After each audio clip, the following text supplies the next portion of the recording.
আমারে বাঁচাও, ইয়া নাফসি ইয়া নাফসি বলে যে জিকির শুরু হবে, এই জিকিরের আওয়াজে কিয়ামতের ময়দান থারথার করে কাঁপবে।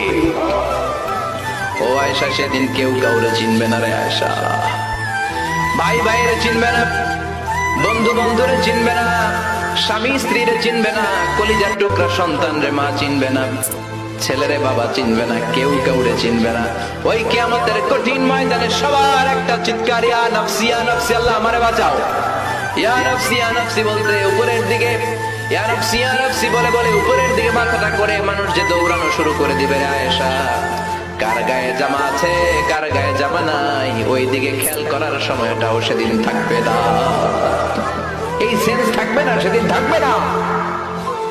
ওই সময়ের ফাইনাল খেলার মুখোমুখি আমি হতে যাচ্ছি, আপনি হতে যাচ্ছেন, আমরা সবাই হতে যাচ্ছি। চিল্লা করে ঠিক কিনা? কেমন করে আল্লাহ কিয়ামতের নকশা এঁকে দিলেন এই সূরায়, কিয়ামতের প্রামাণ্য ধারাবাহিক বর্ণনা আল্লাহ দিলেন।